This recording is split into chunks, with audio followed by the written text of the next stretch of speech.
Hello, hello, hello. Greetings and welcome to Storytime with Stephanie. I am your host, Stephanie Outen, and I'm so excited to be with you all today. Storytime with Stephanie is a segment of the Writer's Anointing podcast, which you can listen to on any of your major streaming platforms. And Storytime with Stephanie is an opportunity to give authors a platform to be able to share their powerful stories of transformation. And tonight is no different. I'm so excited to have Sonya Dalton McRoberts with us. Sonya is an extraordinary woman who has an unparalleled connection with the world and the millions of lives she touches every day. Sonya is a celebrity fitness trainer, author, host, model, fitness enthusiast, and inspirational speaker who enlightens people to live a successful and healthy life.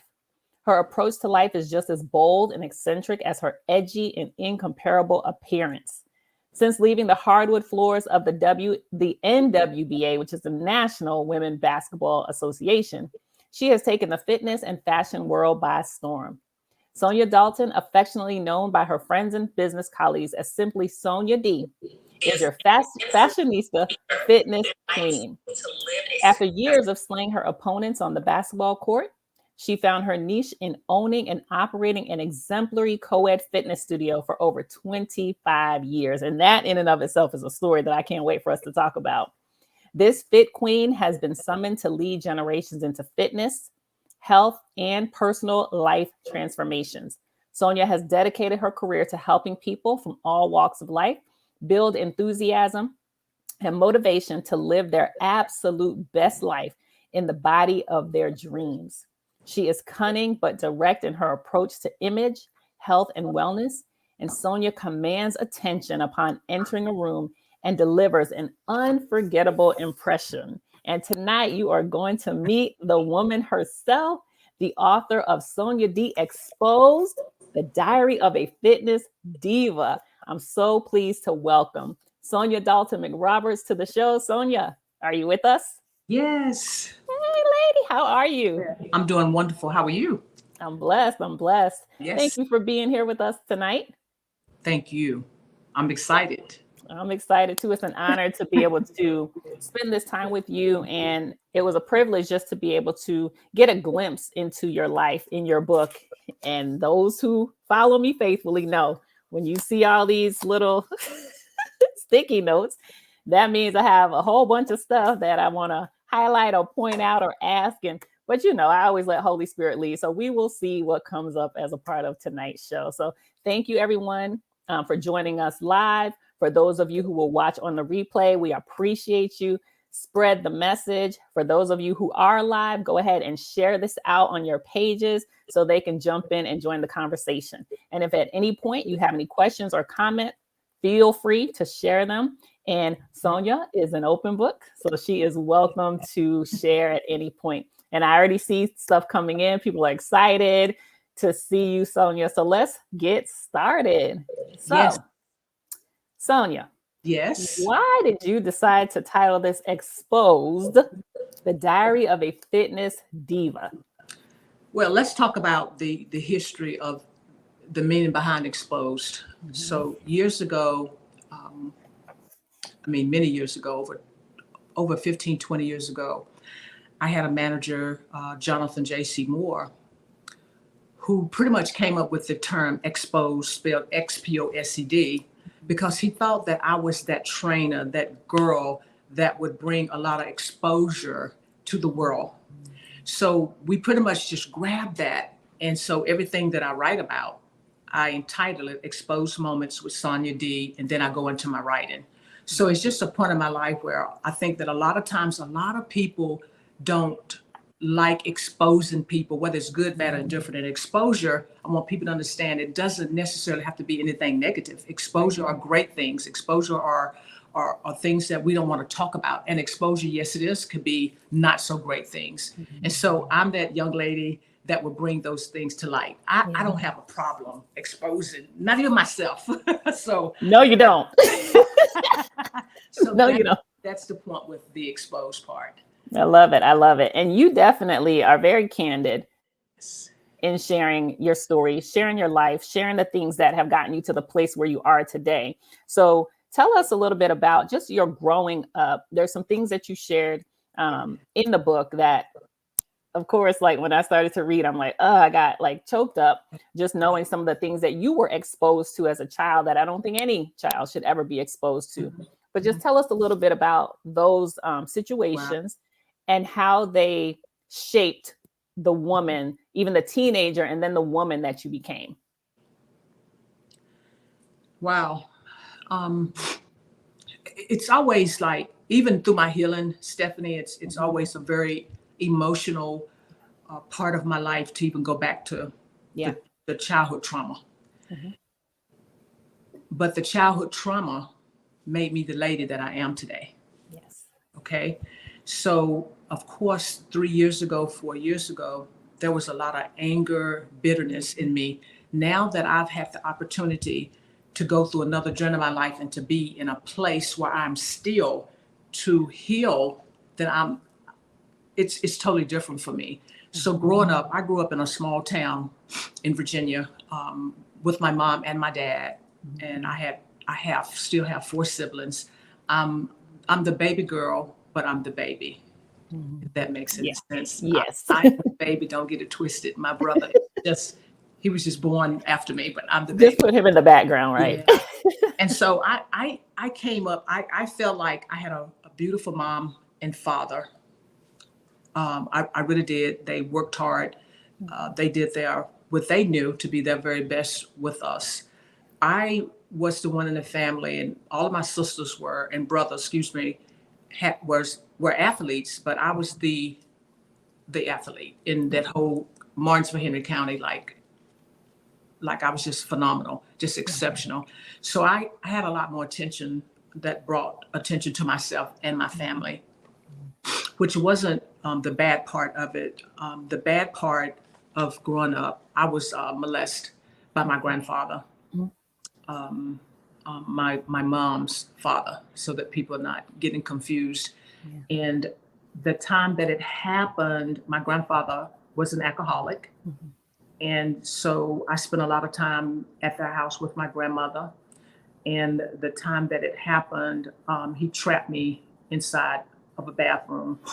And then things progressively happened where he had me thinking that it was okay. This is a part of love. Don't share with anyone. Mhm. But in that little child, I knew that something was wrong.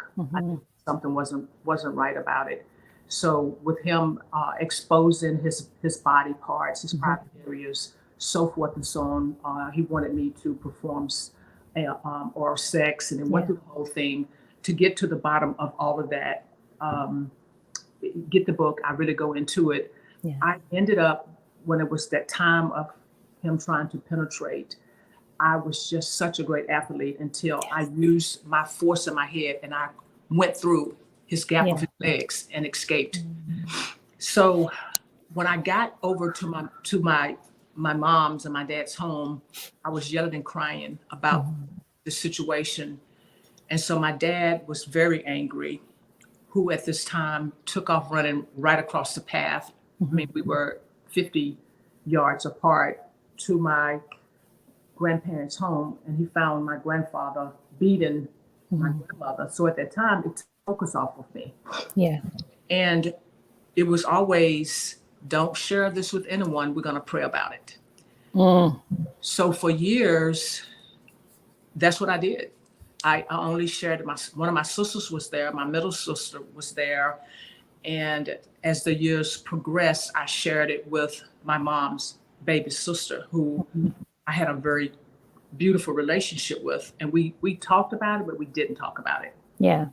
And then on top of that part, I had two cousin boys who went through the whole thing of the peeping, trying to Mhm. fondle, coming through the back door at nighttime, trying to come into my bedroom. So and they were my age and a couple years younger. So I went through that with them. I Mhm. also went through my high school basketball coach. Her husband attempted Yeah. sex in the basement one night. So it was almost just like a life cycle Mhm. of that sexual demon. Yes. Yes. And that's very much what it was, a sexual demon that got introduced into you at such an early age that it almost followed you for so many years in It your did. life. And as much as you tried, it was like always there lurking in the background. It did. And you know, it is, and I didn't even talk about this in the book, but it just, even through an early adult, when I was married, Mm. um, in my head, in my spirit, I feel like it's true. Rumor was in my family that my first cousin on my mother's side has a child by my husband. And so that has never Ooh, been talked about. Um, Everybody gossiped about it, but it has never been talked about to me. wow. And so in my head, when I look at the child, to me, it looks just like my ex-husband. So, you know, and so that was early adulthood. Wow. Yeah. And so that that demon is just like really Mm. been attached to me until a part of my healing now is Mhm. rid that. Yeah. So that right man, that God is going to send me that right man, and I'll step out of all the fear Mm. that I'm experiencing now. And I will get into that about the fear that I have when it comes to men now. But Yeah. yeah, but that's that part of Ooh. that bad childhood part. That was the really bad part. But I had some really great childhood moments. Yeah. But as a kid, as a teenager, as a young woman, as an adult, my parents never talked to me about it. My mother's now deceased, Yeah. but it just never was discussed. I've never had a discussion with anyone in my family about it, but my aunt, and it was brief until it came out in my book. So when it came out Mm. in my book, the question is, why would she put something in her book? But people don't Yes. understand, it didn't happen to you. It happened to That's me. right. That's right. It is your story. It is your That's right. pain. It That's is for you to share because that's it's a right. part of your healing That journey. that And is correct. no matter what people think about it or say about it, you had to write it in order to heal from That is that part of correct. your past. That is And correct. so, what I found so interesting, especially when that did happen to you, is that you felt comfortable enough to go home to your parents and tell them what happened. And so many kids are frightened, because the abuser, the molester will say, don't tell, right? Hmm. They usually will threaten something, but you felt strong enough to I tell did. your parents. Hmm. And it even, for you, unearthed some things that you didn't even know at the time about your own mom, That's right? right. And some of the things that she endured at the hands Right. of her own father. That's And right. so while she is transitioned and she's with the Lord now, there were some things that you were able to bring up so that, hopefully before her passing, she was able to find some healing Hmm. from that space in her life. We can only hope, right? That's right. That is exactly right. I One of just the, I remember, Stephanie, sweetie, that I just remember that I was never allowed to go back out there. That mm, was hurtful because my grandmother and I had a very special bond, and my mother and I, like, we were just I was just that little girl. yeah, Even as a kid, I still had that fire in me like I do now. It was just like in me, and my train of thought just slipped. But I had okay. that fire in me to know that I'm gonna go share it, with my mom and with my dad. I wasn't afraid that they was not going to Mm, embrace it. I just yeah, knew that in my head, my mom would be saying, "Don't share it. Don't tell anyone. Let's yeah, pray about it." I felt that. I felt it like, oh wow. So yeah. was it bad? Was it not bad? Because now we can't talk Mm, about it. So in my little head, I'm like, was it bad? mm. Hmm, maybe it wasn't bad as I think it is. And Wow. even as a little kid, you start to like, did I do something wrong? Yeah. And Yeah. then as I grew older and I would hear the adults around the house talking, I looked at how my mom was treated. My mother was the oldest child, Hmm. beautiful lady. And my grandfather, it was told to me by one of her sisters that every time he would come home, he would abuse her physically. Mm. So in my head, I would think, was it because he tried intimacy with her?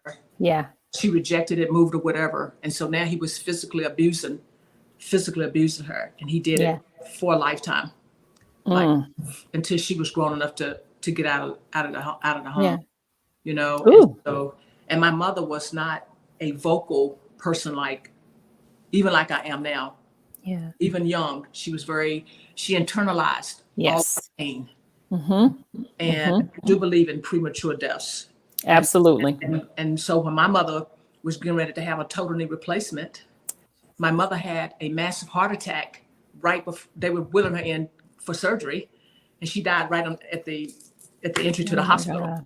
Oh my Yeah, it God. was out, But I know she internalized a lot, and I know that years before that, her and I would talk about a lot of things that was going on, and she shared, I feel like, a lot more with me than she did with any of my siblings. Yeah. Um, Yeah. yeah, because you get something different from all of your children. Mm-hmm. I was just that teacher, that health, even then, and I would just sit. And then as I got older, I just became very real with her about different things. That, Mom, you took this from your husband's side, you took this from your siblings, and that's going to take you out. And even worrying about us, whether I was a good kid or not, there were things that I stressed her about.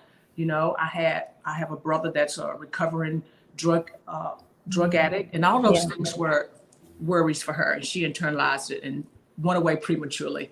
Mm. So I saw a comment come up on the screen earlier. It says secretive stuff is what has kept people bound for so many years. And it's true. yes, It's the secrets. Thank you, Johnny. It's the secrets that kill us, yes, right? it It's is. the It is. fear of being It able is. to speak and say, That's right. this has happened to me. And when you share and when you're able to share your story, what happened Yes. to you, Yes. it is an opportunity for you to be able to heal, but it's also an opportunity for others to be able to get healed. Mhm. And it's unfortunate to hear how your mom internalized Yes. all of that to the point where it literally put her into cardiac arrest. That's right. It stopped her heart. That's And right. it is true. Premature death. I'm like, there's a spirit of That's right. premature death, right? That's And it will come right. after you if you do not heal Feel. those soul wounds, Mhm. right? Shree says there are people who've dealt with what you've dealt with that will find healing in seeing you speak your truth. Absolutely. Thank you. Absolutely. And Yeah. that's why we're here. And I'm so Right. grateful, Sonya, for you to be so Yes. transparent with your story. Yes. Now, one of the things that you share, especially because it leads up to you becoming a part of the NWBA, Mhm. is that your mom was very instrumental Yeah. in Yes. coaching you and supporting you in playing Yes. basketball. And because you were always into fitness and taking care of Yeah. yourself, basketball became the sport for you. Tell Yes. us kind of how that came about and why it was your mom that actually was the Yeah. one that was coaching you in that. Well, I just know that I was born. I'm a natural born athlete. Mhm. My chosen sport for college was basketball. So Mhm. I always tell people, you have great basketball players, you have great softball players, you have great football players. And then you have great athletes. I am a great athlete. Okay. Amen. So I excelled in every sport that I participated. I still hold records back home in Martinsburg, Ooh, Virginia. all right. Basketball was just the chosen sport that would, in my head, that would take me the furthest because they didn't have all of those other sports in college. So basketball was it. And I just remember growing up, and I remember my mom working all day, and she would come home and she would cook, and it was getting dark, and they took a basketball goal and had it nailed to our garage. And so, and our driveway was rocks. It wasn't paved. And my mother would sit on our deck and she would tell me, you're going to go out and you're going to shoot 100 shots. You have to rebound for yourself. Not only are you Yeah. going to shoot 100, you have to make 100 before you come in the house. Oh, And, wow. and it wasn't like a Michael Jackson, Joe Jackson. Yeah. It was like very, very calm. I was excited. I was a little kid. I was giddy. I was just like, okay, Mom, this is really dope. Yeah. And so I would shoot, make them. Most of the time, the ones that I would miss, I would rebound them, go get them in gravels, shoot them, and then my 100 would go in, and then I would be able to go in the house, and she would congratulate me. My mother never missed a single game Oh my God. from preschool to when I was at Virginia Tech. My mom used to drive through the mountains in the snow, her and my brother Habert, to come and support me, Wow. And so every softball game, she was that mom. She cooked for all the people. Everybody loved Roberta. Okay. Mm. And so she just gave me that. And she would always tell me, there's something different about you. there's something different about you. Mm. So growing up, I always wanted to be around my mom and my grandmother. While my friends were in the neighborhood out in the streets playing or kissing and hugging and drinking, if my mom had choir rehearsal, I would jump on my bike with my books in my little basket and ride down and study in the church. I would sleep with my mom sometime. My dad worked second shift, and so it was just like I was just very, very spoiled, very baby. And then I had that background that they loved. And so from the time I was just like in elementary school until I graduated from high school, my mom and dad put me in every basketball camp from NC State to Tennessee to like I was everywhere. Yeah. Then eventually, when I got in high school, now everybody noticed me. I didn't have to pay for any of these camps. It was free. They was flying me everywhere. And so, I was the first junior in the nation ever to make Parade All-American. Like, wow. The senior year. So I was Parade All-American my junior and 12th grade year. So that's how it started. And I would go in at halftime. My mom would be keeping my score. She would hold up a poster and let me know how many points I have going in at halftime. Like if I was behind in her head, you better come back out and you better get these 20 because you need to finish up. It was just like, it was just so amazing. I just remember her always supported me in every sport. Like she was that mom that everybody was like, is your mom coming? Is your mom coming? Because she was always loving everybody and supporting everybody. And she would bring baskets of food. But as I got older, this is what the Spirit of the Lord showed me. My mother was mistreated so bad really by both sides of her family until that was her only feel good when she cooked for the people, when she made food and cakes because she was such a great cook. So that's made her feel good. Yeah. So that was her stroke. That was her thing. You know? And so I loved it. She loved it. And if that's what at that time I didn't know that until I became an adult. I was like, wow. That's how she got stroked and that's how she felt good. Yeah. Herself, then that's what it was. That's what helped to define her worth from what she thought. That's doing right. that is what defined her worth. That's right. Everyone needs a mother like that. Yes. And it's amazing that she was there to support you through all of that. But Sonya, I have got to ask you, because when I got to this part in your book about you had gotten a full scholarship all ready to go, to Tennessee. Yeah. To play for the legend herself. Pat Summit. Pat Summit. Yeah. And Lord, in the name of Jesus, you decided at the last minute that you weren't going to go. I was devastated reading that. But tell the people what happened, because a part of it was you didn't want to leave your boyfriend, right? That was the part. But there were other parts to it too. So tell us why you decided not to go to Tennessee and then you subsequently went on to Virginia. Yeah. So the biggest thing, just so that people know, and like you said, the legend, Pat Summit. She was the legend. She, of course, passed of cancer, years ago. So Pat, of course, the scouts come out. She fell in love with me. I fell in love with her. I went to every last one of her basketball camps. I never forget. She used to fly her private jet down to pick me up at our little airport in Virginia, Stewart. And she would always say, you can choose one teammate to come with you that don't have to pay. So I went to her camps for years, 5, 6, 7 years, knew I was just going to go there.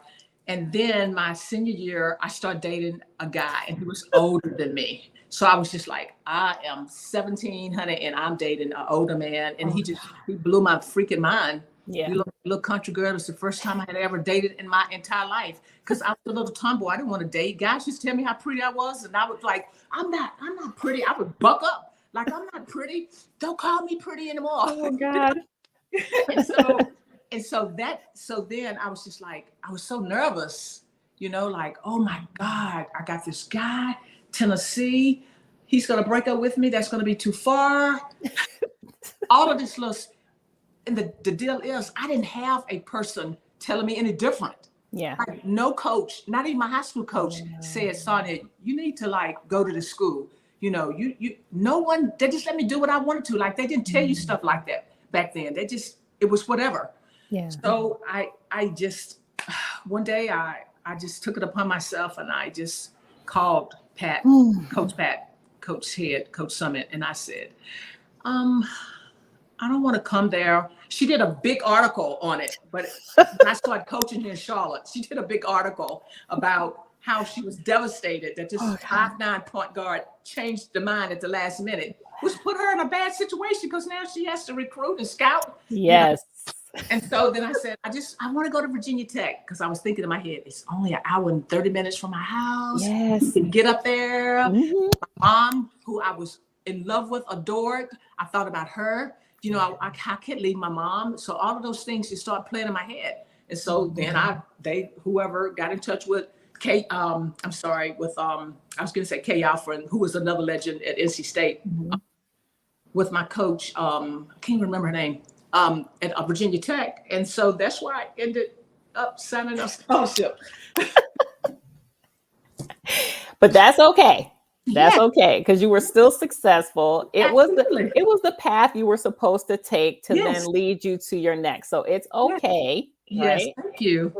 I was shocked though when I got to it. I was like, she did what? But that's okay, because there were reasons why you had to stay. Absolutely. Why you needed to be close to family, and it was also a part of that healing journey that you had to be on. Absolutely. So sometimes we will run away, right, when we are actually supposed to stay and face the giants that are right there in front of us. That's right. So tell us a little bit about the road that then led you to being a part of the WNBA.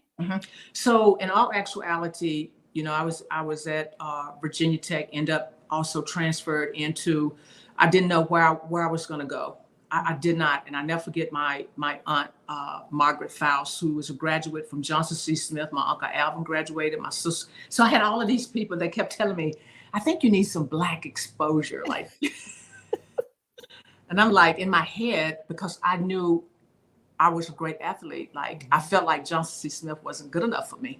And I really felt that. And so I was like, Johnson C. Smith, and I didn't know anything about the school. I just knew they wasn't D1, and growing up a kid, you thinking D1, like, nah. I was used to getting on airplanes and flying. So, I did my little research, and what I ended up doing is, of course, going to Johnson C. Smith. It was a shock. It freaked me out. I was not treated the best.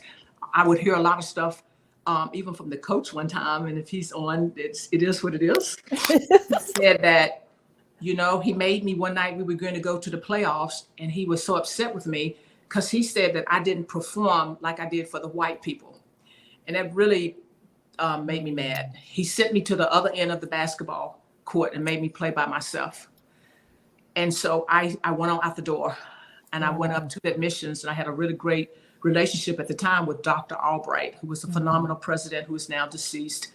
And I shared with him what happened. And so he said that they would have a talk with the coach the next day or whatever. And we went into the playoffs. I played so good. And then he came back and said that I had to scare you for you to play good for me. So I got like, even the players were like, you're not at Tech. Who do you think you are? It was just like, it just kept reminding me.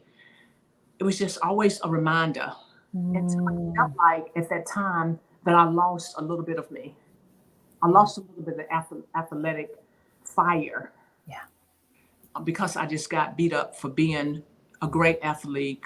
I came in high academics. As a matter of fact, I saved Johnson C. Smith's team a scholarship because they gave me an academic scholarship. So I ended up, long story short, graduated there cum laude, number 2 in my class. I actually was number 1 up until the last semester. This is funny. I started dating this guy. And you and these guys. Yeah. And these guys getting you off track, Sonya. I know. I was gullible. And all of that goes back to that trauma, though. You're going to get it in a minute when we talk about it. Yeah. Oh, yeah.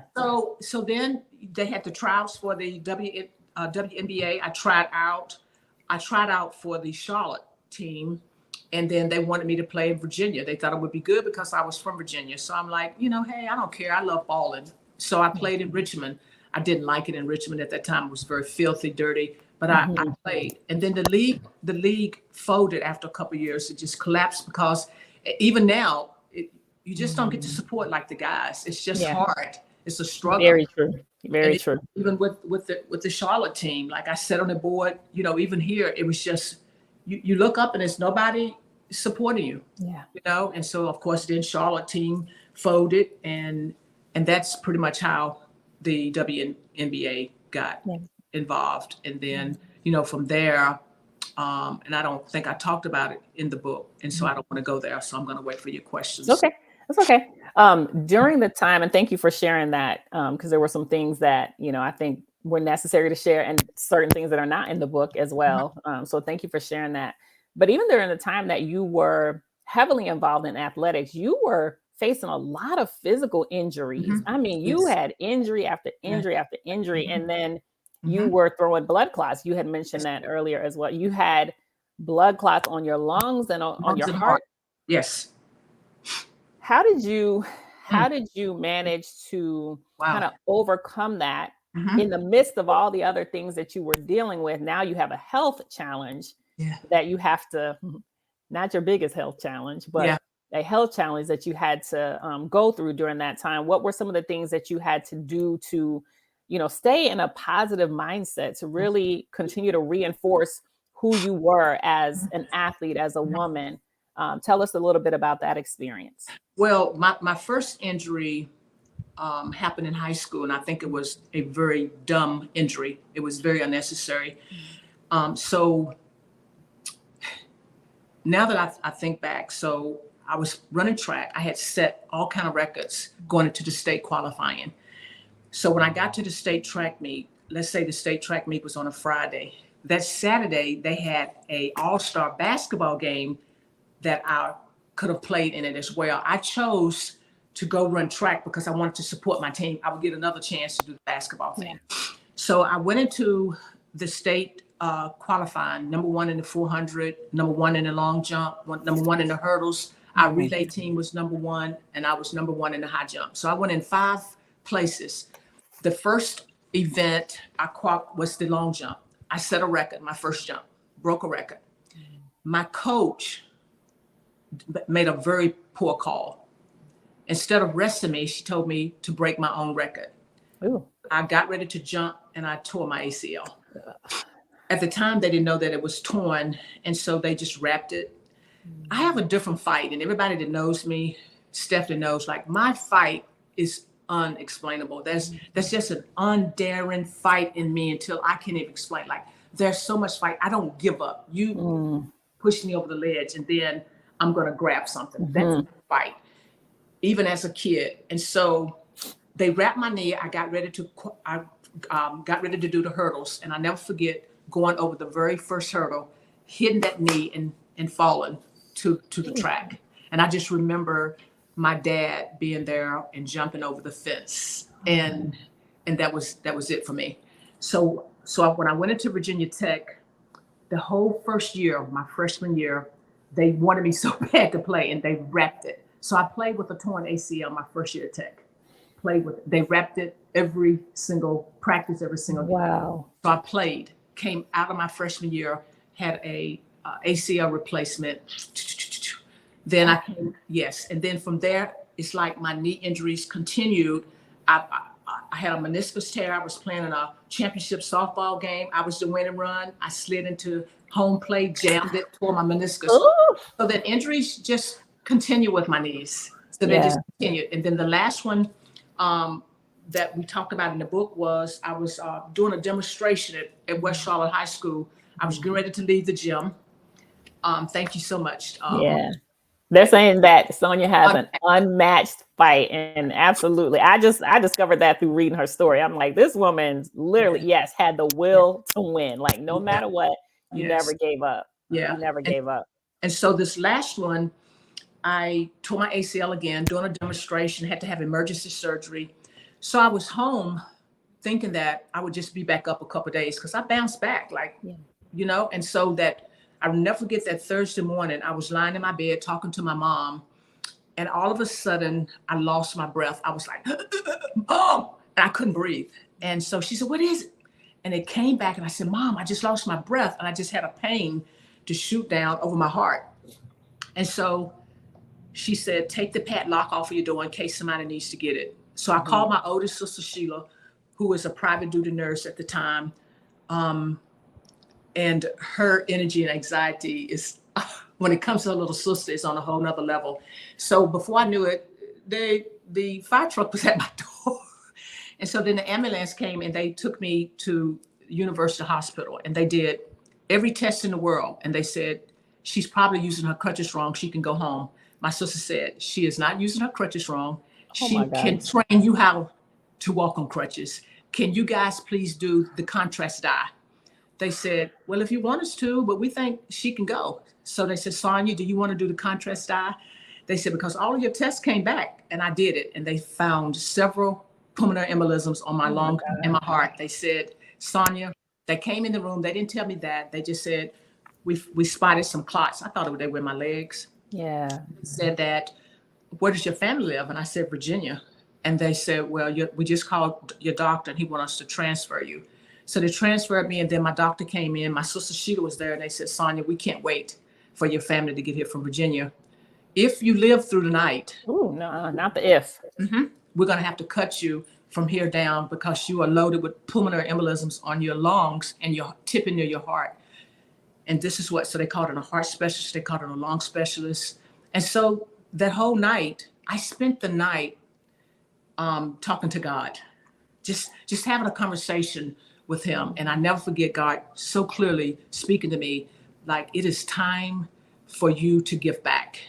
You have had your years of fame and glory and your trophies. It is time for you to get back to the kids. And so I was like, me, are you serious? Like, I was laughing. Like I said, you gifted me with basketball and you think I'm going to give it up? I gave it up. I gave it up. And then I stepped into teaching and coaching and adopted First Ward down the street that was very poor at the time. Adopted that whole community, went in every Saturday, took those kids into First Ward, gave back to them. And then it just started triggering because then I had a adopted little girl who lived in that community that I raised all through my years at West Charlotte. And that was pretty much the deal. I went through the clotting. They put a vena cava filter in because I was so active. They never put them in anyone my age. And they put me on blood thinners, took me off. And so I just went through the year of, hey, that was just a moment. But it happened because of the knee surgery. Yeah. That was the reason. Yes. And so it was just a whole nother conversation about the medical team with that. But that's what happened. And I've thrown them several times since then. My God. Yeah.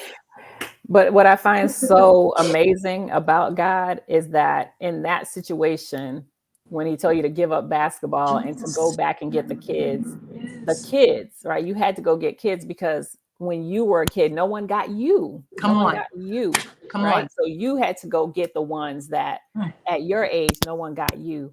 And so God is gracious, So right? He knew exactly what he was doing to send you to get those kids, to coach them, to train them. And even in that coaching and training, it literally propelled you to all of what you do now. But there was a particular situation you shared in the book about the time when you lost everything. And when I say everything, y'all, I'm talking about like everything. And it all happened like all in the matter of like the same night, right? You had, so tell us about, you had your fitness center, which you had worked so hard to build. Yeah. So those of who don't know me, I've had a business for 30 years now, 32 years.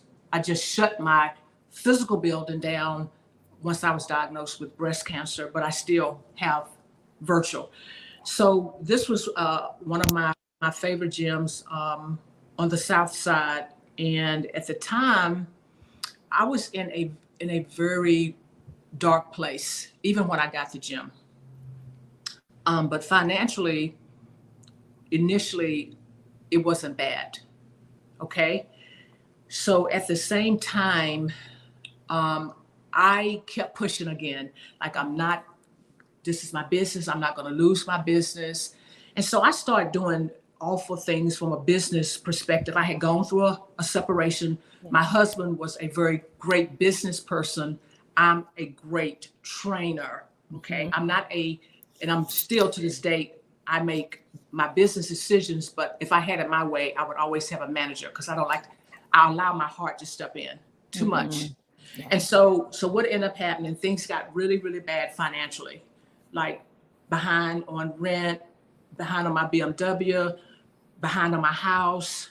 And so what I did, I became very desperate and I started pimping my business to the fact that I was given all kinds of discounts. I was training people free that made commitments that they would do this, and I never received it.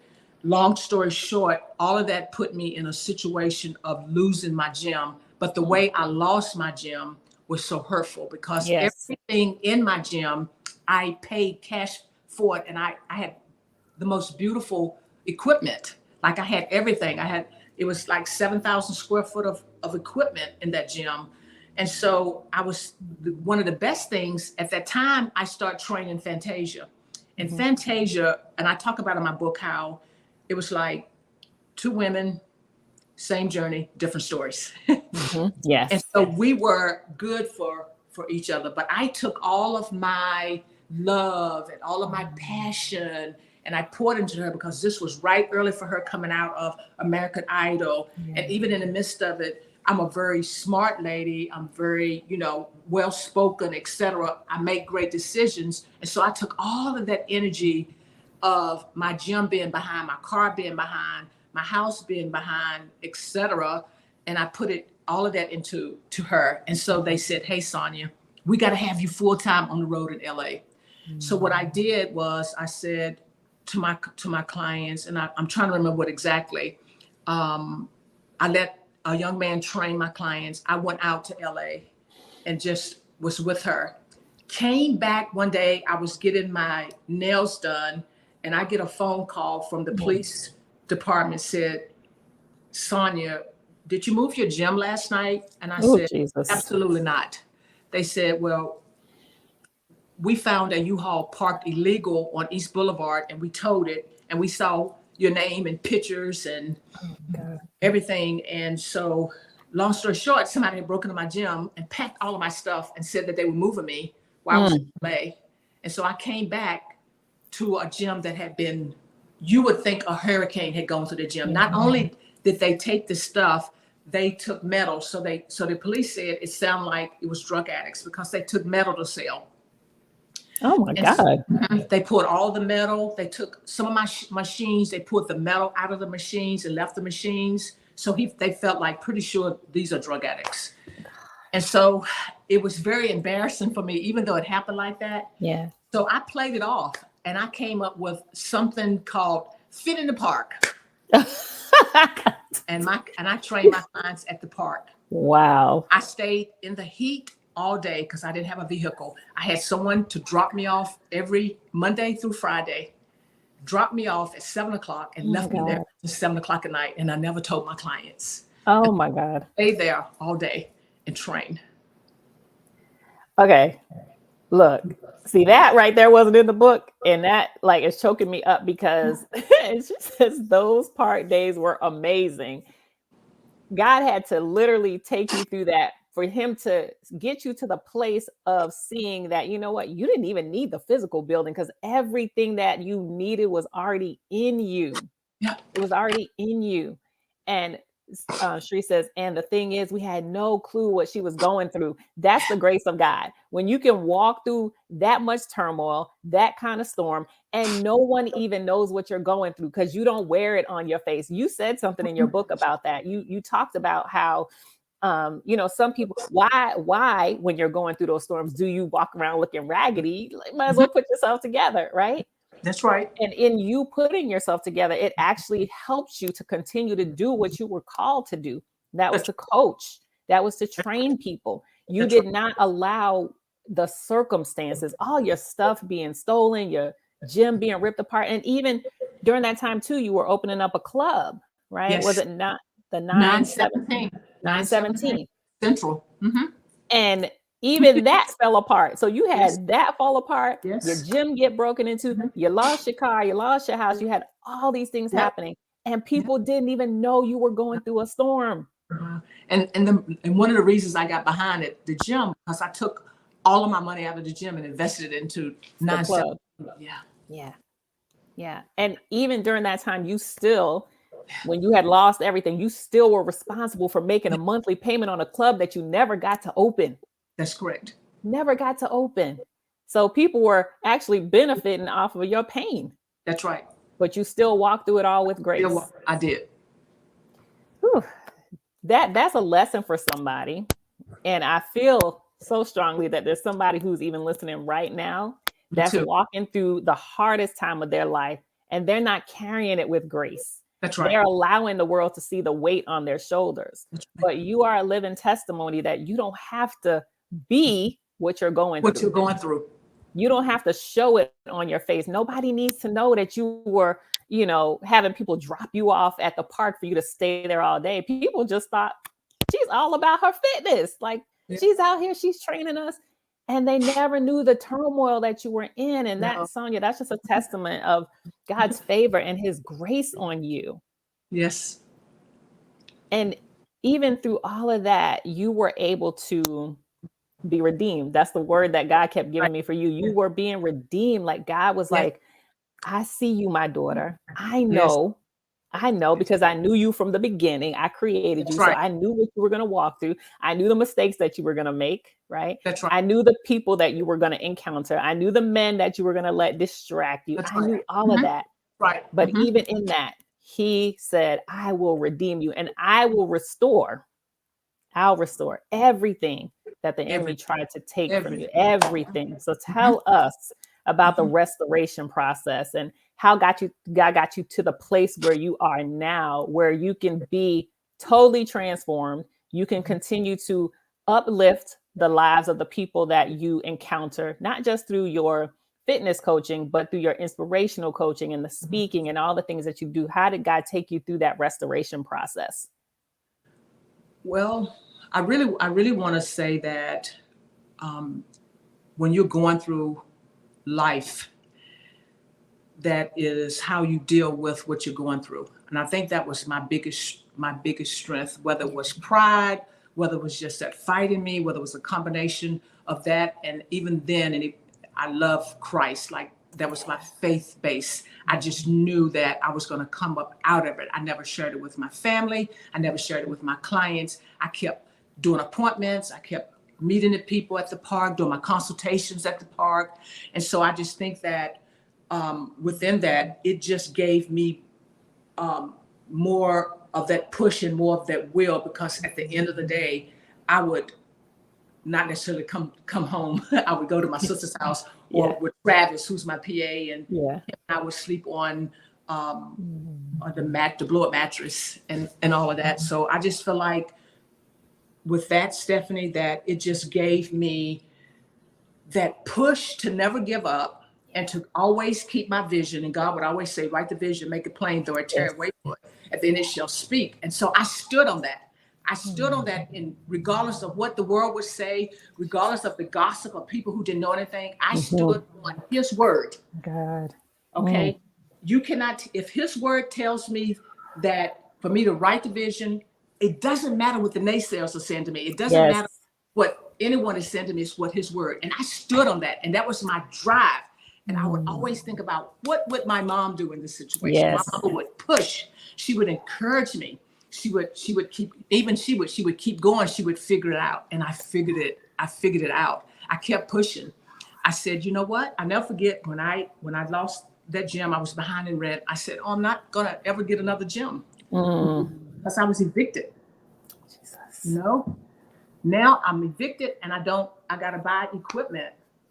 So I just rented from these guys uptown for a couple of years. It was very successful, and it was good. They were really good to me. And then I just stepped out on faith one day, and Travis and I went and looked at this building, and they fell in love with just my energy and my positivity. And they just, oh my God, there's just something about you. And I said to this company one time, you know what it is? He says, what is it? I said, it's the God in me. Yes. That's what's so great, And sometimes I didn't even realize the God in me. I would just say that.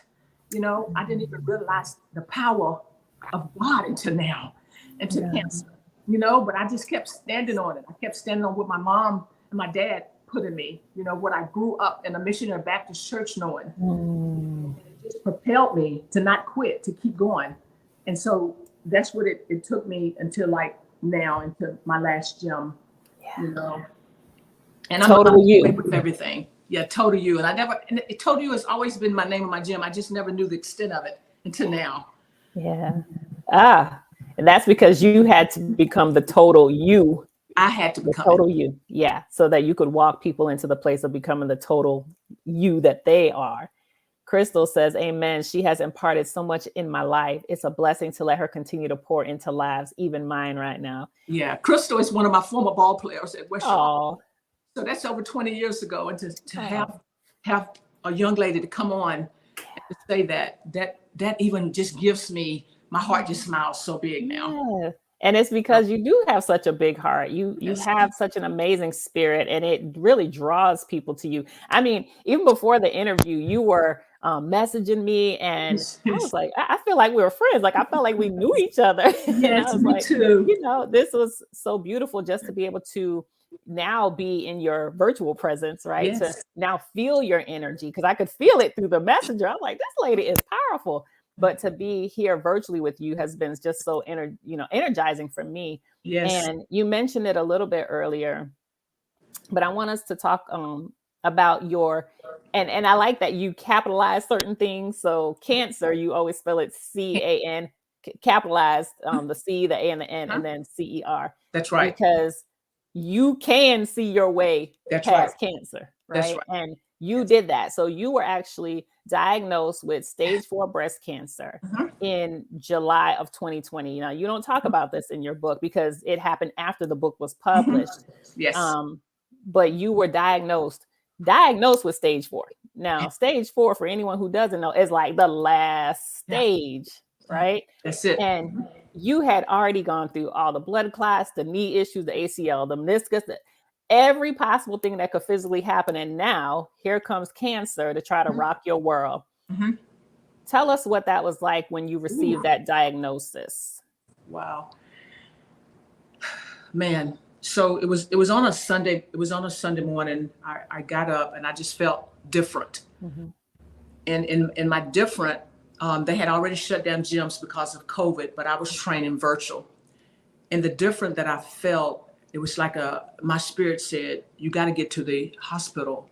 And so I have one of my prayer partners, her and her husband lived in Spartanburg. So I just called her. I was just like, I didn't want my family. My sister lives here. I just didn't want them to go.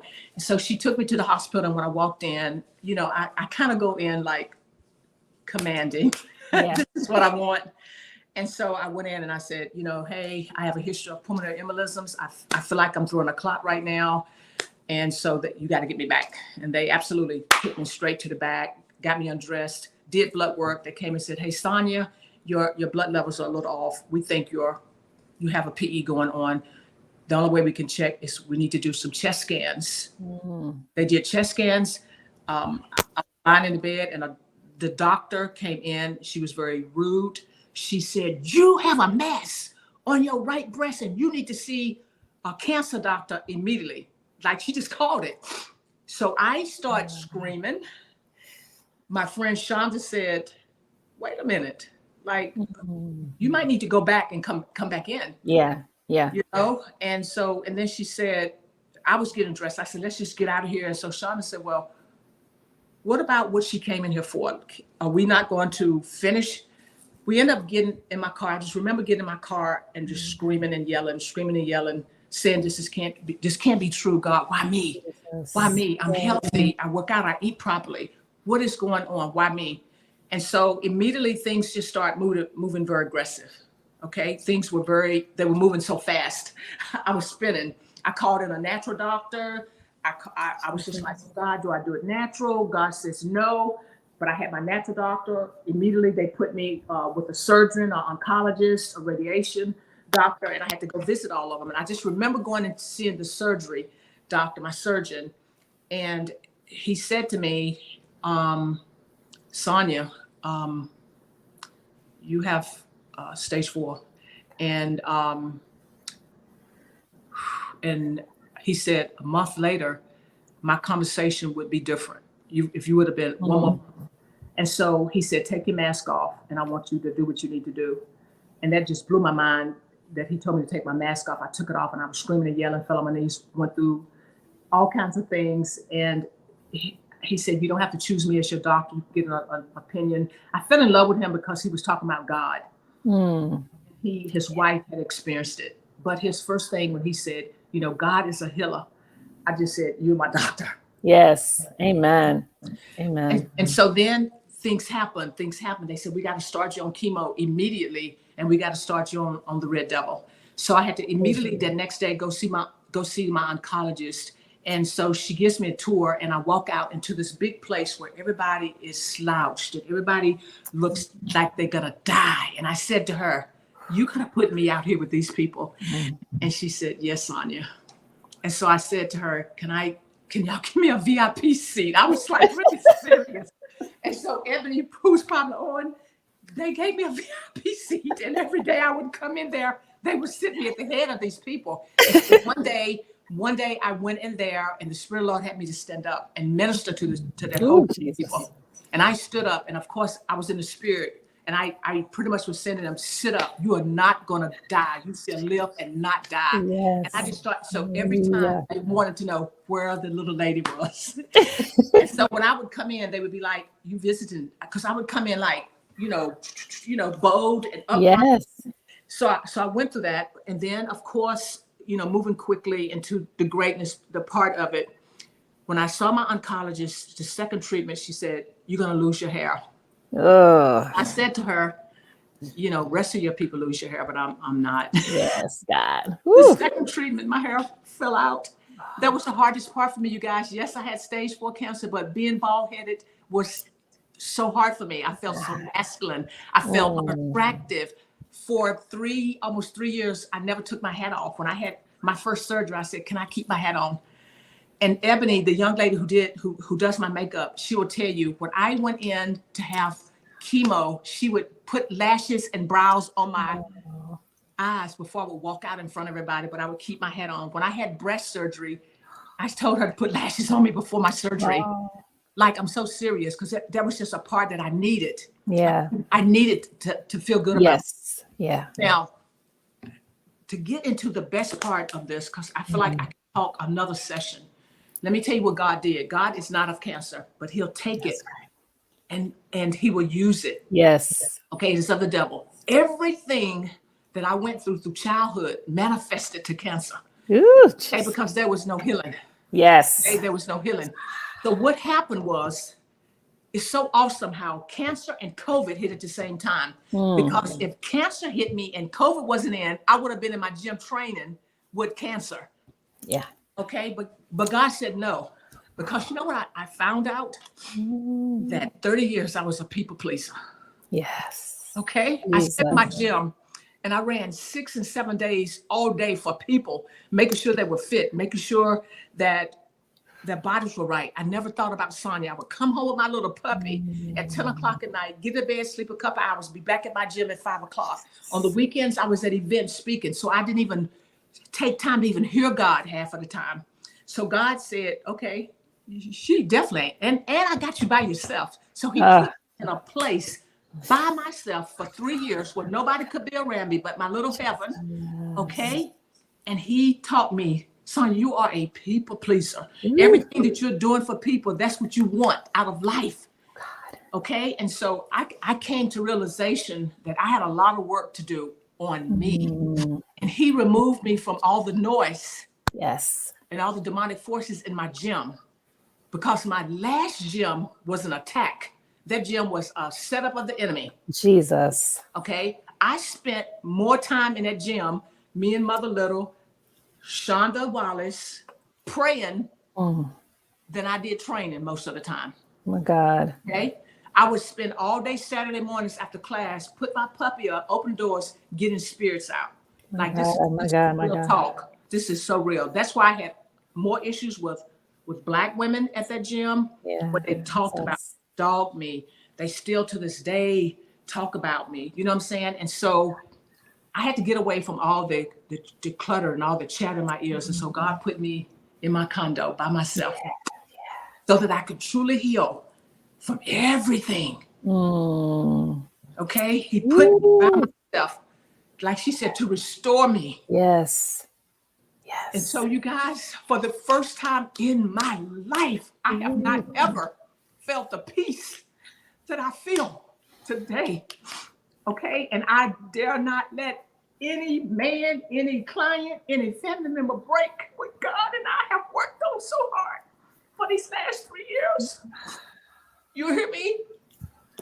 I was telling my clients the other day, Shree and Ebony and Mother Little, I said, you guys, people look at me and they say she got it all. She's happy. Guys say it all the time. I am not happy. I'm a happy person, but I don't know what happiness feels like. I don't know what joy feels like. Oh, God. I just know that I'm in a good place now to receive all of these things because I never had it, because I was always putting happiness and joy and peace into everybody. You understand? Yeah. So now I'm going through a transition. I'm learning again. I don't know. I said to someone, excuse me, Stephanie, I said, the trauma that I went through as a kid explains my dating relationships, because in my dating relationships and men that are interested, I've never had a man to run my water, to cook for me, to massage me, to text me first about me a gift. I was the one doing all of this stuff. So I don't know what it's like to be really loved by the opposite sex. I'm scared right now. I told Mother the other day, I'm really scared. I'm really scared to date. I don't know what it's like to go into a restaurant and sit down on the table and eat, and he hold my hand, or we sitting and watching TV and he massaged my hands and my feet, because when I would bring him to my home and we would look at it, it never got to watching it. They were always chopping me and having sex with me, you know? And so I'm just so thankful unto God.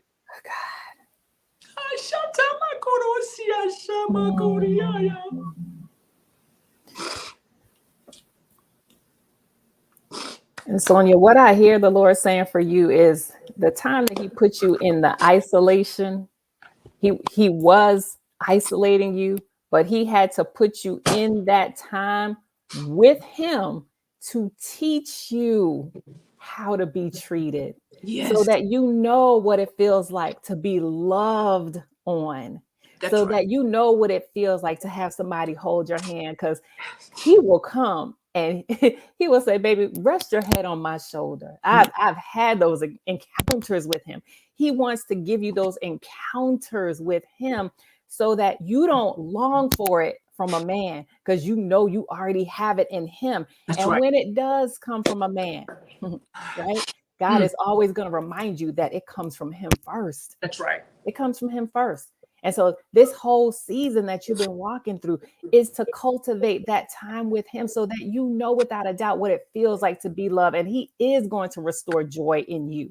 He is. Happiness, I always say this, happiness is about the things happening around you. So when the things happening around you are not good, of course you're not going to be happy, but God wants you to have joy, joy, that no matter what is going on, you have that inner peace in him.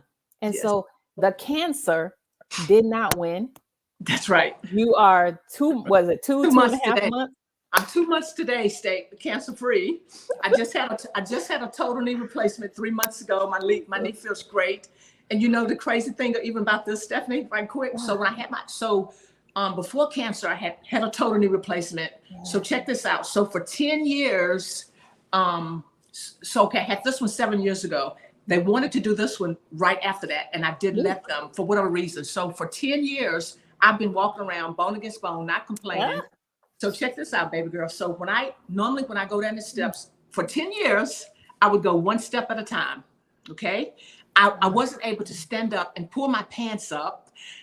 When I trained, even one of my clients told me, I think Miranda told me a couple months ago, like, we never knew this because you never complained about it. So when I had my total knee 3 months ago, about a month ago, I walked down my stairs for the first time normal. And I stood and I cried. And I said, God, you're so amazing. Oh my God. You're so awesome. I feel like he's giving me everything new. Everything is new. And so now I'm 3 months out, and you would think if you saw me that it was 7 years out. That's how awesome God is. And so My God, God. do you think I'm going to bring you through stage 4 cancer and you have issues with a little old knee surgery? Exactly. You know, so Exactly. I'm just like, I really am excited. I am a different Yes. woman, but I'm still healing. So there's a part of this grown woman that still hurts, that still Yes. earn for beautiful, great friends that I've Yes. never truly experienced. The great man, and I'm very patient, Yes. because I know that I'm healing. I'm not going to even put myself in a situation for me to do some of the things that I even did in a relationship. Yes. I just want to have fun. I just want to Yes. just go eat and hold hands and ha ha he he. And so I feel like I'm experiencing the little girl thing again. That's why my hair grew back. The doctors were freaked out. They're like, "Who grows hair doing chemo?" I said, "Sonya," because I was praying over my hair every day. I was That's anointed right. with frankincense and myrrh and speaking life into my Oh, head every Jesus. single day. I would speak life, and my hair Ooh. started growing. So now I do the little curly pom poms because I feel like I'm living a childhood Ooh, again. Jesus. And so, just like Stephanie, it's such a blessing, and everybody that's on here listening, whatever your healing is, I tell you what, you have to take time to heal. Healing is lonely, healing is dark, but everybody needs to heal. Yes. Everybody needs to heal. When you can get in a place where you get stripped naked before God, He knows it all. And you, first of all, forgive yourself and forgive those people, and you go Yes. into your repentance. God knows it all, and you start working on yourself and stop judging everybody else. Stop talking about Sonya, okay? Look at your own skeletons, like, Yes. because I'm doing good over here, because I'm healing. Because Yes. when I tell people, when I come back out, you saw me training with Tasia, but when I come back out, I'm coming out new body, new mind, new Yes. spirit. You know what? And God is going to put me on platforms because He knows I'm Amen. transparent. He knows I'll Yes. tell my story. I have no shame. I have no Yes. embarrassment. That's right. Nothing but God in me. And I want to share the love of God and what I talked about it last night. I want to talk to you about that faith. I want to talk to you about your prayer life. I want to talk to you about what does it look like really having a relationship with God. See, it's one thing to talk about it. Yes. Okay. It's one thing to sit here and quote scripture and to talk Ooh, and Jesus. to get into pulpits and to manipulate the system and instead of walking in it. I've been manipulated, dimped. My last relationship was with a bishop right before cancer. Was a bishop in Charlotte, and he totally, that was the lesson of my life. Ooh. It's the lesson of my life. Okay, and so Mm. you can't. My discernment. I'm sharp now. Yes. I'm quiet. I hear God. I'm not moving. I train on the screen and I get off and I take my time to meditate and pray. You hear me, baby girl? And so Ooh, this Jesus. this is me. You know, Yes. this is who I am. You get what you see, you do. And I'm Yes. really raw. I am. I'm very transparent. But as I said in one of your comments, I used to be direct and outspoken. I still am, but now I have wisdom. I have experience. Yes. I have grown in Christ. Yes. All of those great things. And if you're not growing and changing, then it's something wrong. Yes. And I am so, so grateful for your Yes. growth, for your Yes. transformation. And look, I'm just meeting you for the first time today, right? I was Yes. getting to know you through your story. And one of the first things you said in your book was, I am a wounded healer. Yeah. Look at this. And when I read that, I was like, my God, thank you. Yes. Thank you for going through the wounding process, right? Yes. Thank you for being open and obedient to Yes. God in the Yes. wounding so that you could not That's right. just be healed for yourself, but heal all the people whose All, lives you touch. mhm, I am mhm. so grateful. I'm Yes. so honored and I'm so thankful that you even came on this platform to Yes. share. And I'm thankful to my VA, Tammy, because Yes, Tammy. she found you. And I'm You like, did. Tammy, thank you. Tammy, You thank did. you, thank you, Thank thank you. you. Um, Thank you. because this has been such a rewarding experience for me. Mhm. Just to know your story, to hear even more that you did not expose. Thank you, Tammy. She said, awesome Thank job, you, lady. Tammy. And thank you, Coach Mac, for Thank being you, the Crystal. GOAT from God. That's from Crystal. And Yes. look, let me tell you something. The comments have been blowing up, Sonya. There's only so many we could throw up on the screen, Oh, but the nice. comments have been blowing up. Nice. So when you go back and watch the Nice. replay, you'll Yes. see all these comments of love, pure Yes. love and adoration for Yes. you. These people who have you've invested time in, Yes. you've Yes. spent, your life with, you have given, you have Yes. poured into, they're pouring back into you. And the comments have been just so touching. I can see them on the side. I was getting Yeah. distracted a little bit because I'm Okay. like, there's so many comments. But I thank you all for showing up for Sonya. Yeah. Thank you for everyone who supports Storytime with Stephanie and that came out to support Sonya live. For those of you who will watch the replay, Sonya is the truth. She is her authentic self. Thank you for saying that. And I hope I'm pronouncing your name right. I'm saying Shri. I hope It that's is right. free. It is free. All right. So I'm so grateful. And Sonya, tell the people how they can find you. I know that you have given your business line. We're Yes. running it across the screen so that people can contact you if Yes. you're in the where are you at No, you could exactly? be anywhere. No, they can Oh, be anywhere. anywhere. That's right. Yeah, I'll give Because that she's virtual. information. Yes. Yes. Yes. Yes. So share your information, Okay. how they can find you, Okay. because we want you all to literally blow this woman's phone up, Yes. her social media up, Yes. because she is ready to Yes. inspire you to I be the am. total you I that am. God has created you to be. So Yes. tell Yeah. us how to connect with you, Sonya. Yeah. Can I say one thing before I say this? Absolutely. So Yes. I really want to say first and foremost, I really am so grateful for this opportunity.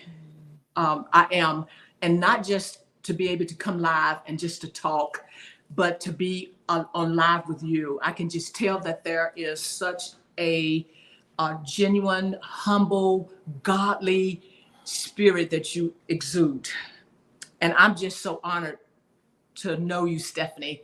And this is not the first. This is not the last time that we're going to connect, because I just feel real heavy in my spirit that there's something that God wants us to do. And He will show it to you, and He will give it all to me, and then we're going to connect. So thank you so very much. Tammy, thank you so, so very much. And I just want the people to know that the book, and we didn't definitely get into all the things that I know that she wanted to talk to, but Yes, because I had a million post-it notes. yes, this book is phenomenal. But this book is not me today. This Right. book made me the lady that I am today. I love this book. I'm writing another one now, that you'll think that it's two different ladies. In this book, I used profanity. Yeah. I used profanity. I doubt if I would in my next book, but this is just where I was. That's where I was with it. And I want to say, piggyback on what Stephanie said, I have planted so many great seeds Yes. on so much soil.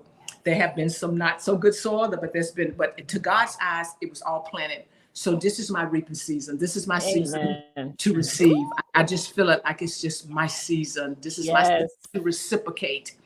So I'm just so happy. I'm so happy about it. If you guys want to purchase my book is on Amazon. But if Yes. you would like to get it autographed, signed, and for a lesser price, you can come straight through me. Like, I'm very personable, so you can come to me, and I gotta send it to Stephanie. I have the most awesome workbook that goes with this. Oh, The people yay. that did my book, they said that this workbook should be packaged by itself. It has workouts, it has scripture to go to, it has Oh, inspiration, yes. it has nutrition. So you can get that. You can follow me And on. I'm going to get one. Absolutely, you are. Thank you. Yes, I'm gonna send it to you. Thank Absolutely. you. You can follow me on social media at Sonya, on Facebook, Sonya Dalton McRoberts, Sonya D McRoberts, and of course on Instagram at SoSonya15. That's SOSONYA, the number 15. And also, I am doing all virtual. When cancer hit, I decided to shut my gym down. And then God spoke to me, and He said that I'm just so much bigger than walls. There's so much that God has for me now, until I cannot be stuck in between four walls. So now I'm doing virtual training worldwide. But what God did then, once I went virtual, my whole membership grew. Men, women, boys from everywhere, Germany, everywhere. I have them everywhere. So I know people were like, I didn't miss a beat during cancer. I trained every single day for 3 years, except for one day when I threw PEs. I was in the hospital in the bed, sending my clients messages what to do. So I haven't missed. I think people thought that I missed because they saw me outside training my dear friend and client, Fantasia. And people always ask, I have to just be so honest with you right quick. Why are you doing her in person? So I always tell people two things. One, if you want to pay me what she's paying me, I'll come to Right. you. Exactly. Secondly, my immune system is still compromised. Yeah. She gets tested almost twice a week. Yeah. And so I feel very comfortable knowing that she's not around, I'm not around, and it's my business. That's right. Okay. But the thing about it is, and anybody on his street, anybody tell you, my virtual training, there's no trainer, first of all, because they're anointed. So you could be a trainer, but I'm anointed. I'm gifted. I am anointed to train. So my virtual training, you're going to think that I'm there with you.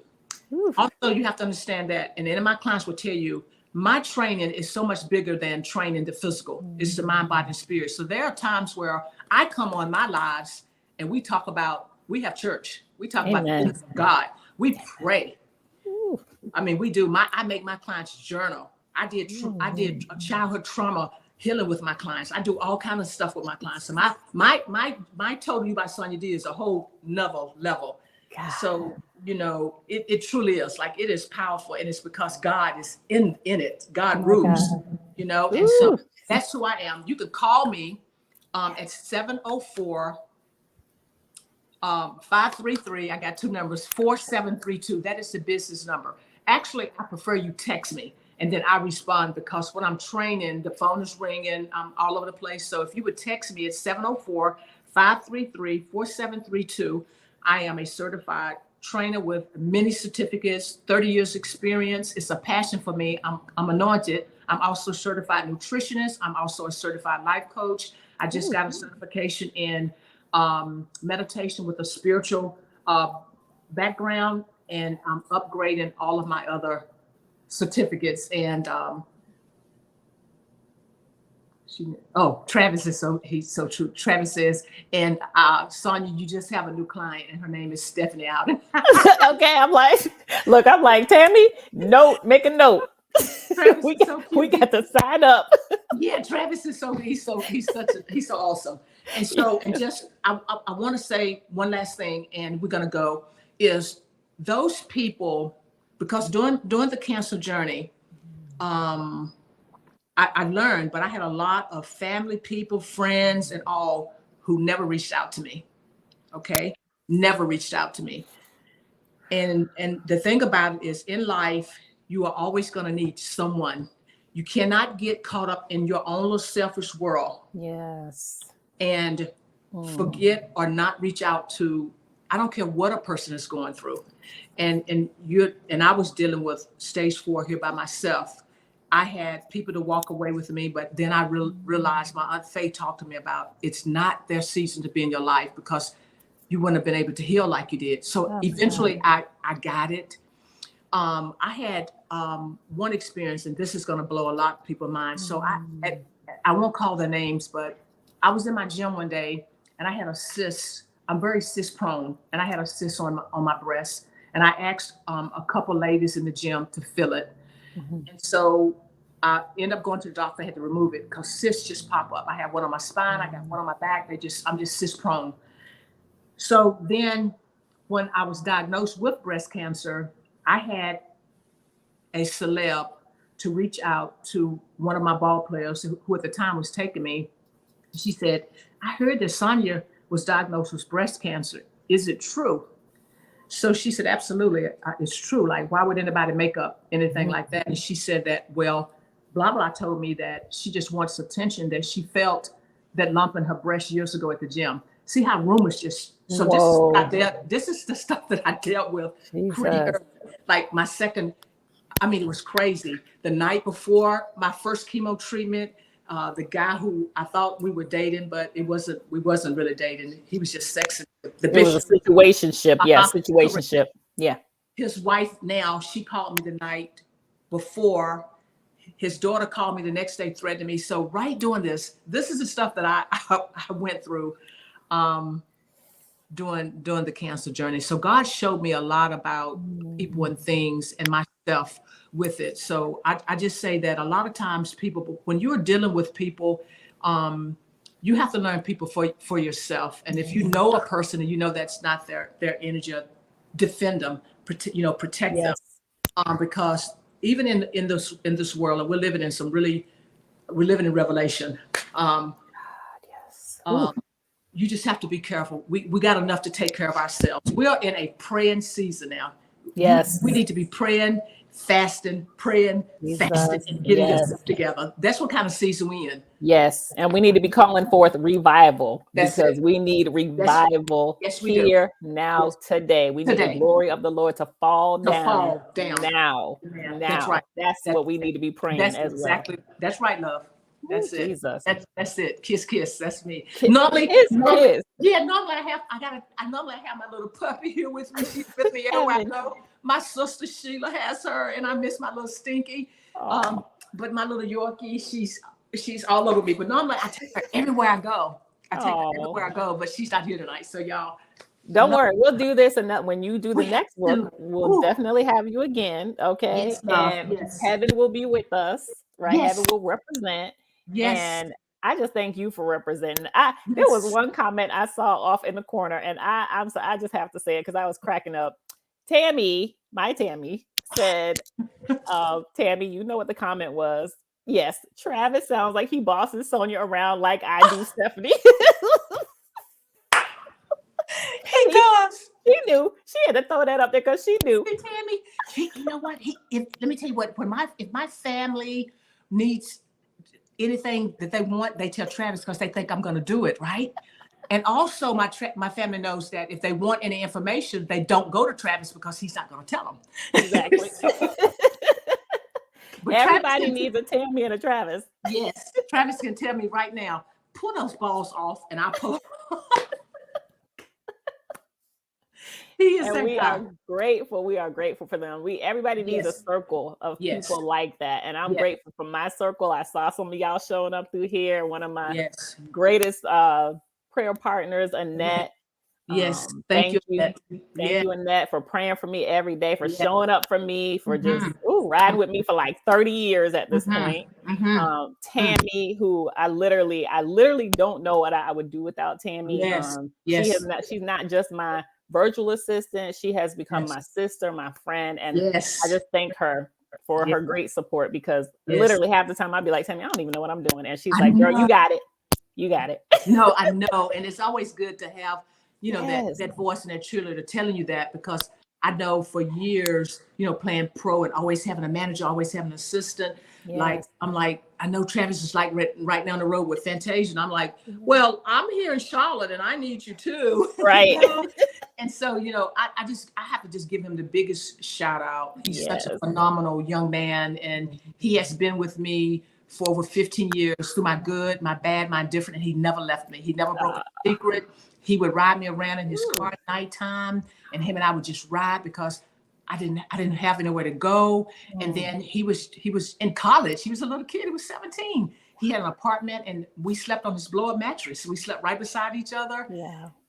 And so my God, that. Thank you. Yeah. Ooh, Jesus. And then, when you get into thanking each other, you don't want to leave anyone out. But I can say that during my journey, my biggest support was Anthony McPherson, who's him and his wife. He's my prayer partner. I train him, I life coach with him. Mother Little, oh my God, she is most amazing. She is such a woman of God. Her grace, she lets me be who I am, even at her later years. She's 76, and she Oh, lets me say and do, and she doesn't judge me. I was judged so much for a lifetime. yes. Then Shonda Wallace, Surratt, who is the lady I told you drove up with me. Yeah. She's the only person I let in my house during cancer. So she would come, and the first time she spent the night with me, I walked in the hall. I wasn't feeling good, and she woke up. And I have to thank Ebony in just a second because Ebony is on here. So she woke up so giddy and so happy. She said, Sonya. And I'm like, yeah, good morning, Shonda. So then this is the sweetest thing. Oh. I said to her, because I was never feeling good. And I said, Shonda, can you sleep with me? Can you get in the bed with me? And she would get in the bed and she would pray. She would take her oil and she would anoint my breast. Mm. And she would massage my feet, my hands. She was the only person in the world that I let no man did it. She rubbed my feet. She rubbed my forehead. She spoke life Mm. over me. And so her husband, such an awesome man, Edward, I'm his celebrity crush, just so the world would know. He allowed her to come and spend every Friday through Sunday with me. Oh, oh my God. Yes, and then Ebony, the young lady who's my makeup artist. Yes. So what ended up happening, the first young lady who was taking me to chemo 2 times, things happened. So Ebony, her boss, allowed her to take off from work to take me to chemo every Thursday, and she would work while she did chemo with me. And she just took great care of me. She would put my lashes on, she would put makeup on me. Thank you, Ebony Wilson. Yes, Ebony. And she would she would always be late, but she would get me there on time. Amen. Yes, she would come up here late, and I said, "You don't be late when people have doctor's appointment. You make it stress," and I would get there before time. So thank God. Yes, just those masses of people, and my little girl Javaris and Crystal and Nicole, like those are my babies, man. And my sister Sheila, who I didn't allow up here doing cancer, but I allowed her up here for my knee surgery because my sister has anxiety, and I'm her little sister, and it's different. So I didn't need to feel that energy, and so she came up here and she stayed with me for knee surgery. She's been up here long, and I told her she had to go home, and she took my puppy. Oh, so I could have some free time. And so 3 weeks ago, my sister and Heaven went on vacation, and they said, "Your dog went on vacation," and I said, "You guys have to understand that for 3 years, my little puppy was under me, smelling chemo, vomiting, loving me. She needs a break. She needs to go to the ocean and run in the sand." And so, yes, she did take a vacation, and she just got it like that, Look at that. Well, I can't wait for us to meet Heaven on the next time that we do Storytime with Stephanie together. Yes, please do. So thankful. And I thank all of you again, all of you that supported and loved Sonya throughout her journey of being this wounded healer. Yes. Of being in the place of healing where she can discern and know when it's time to step away so that God can do his perfect work in her so that she can come back to you perfectly to do the things that she needs to do to transform you. So thank you all so much. Again, share this out. Storytime with Stephanie airs the 2nd and 4th Monday of every month, 7 p.m. Eastern, right here on Facebook, on my Stephanie Oughton Literary Doula page. Feel free to go back and watch any of the replays of our former shows. Share this show out so that people can hear Sonya's powerful story, and just, continue to celebrate life. Because if you're able to wake up every day and be able to smell fresh air, to be able to see, have the use and activity of your limbs, like, you should just be grateful.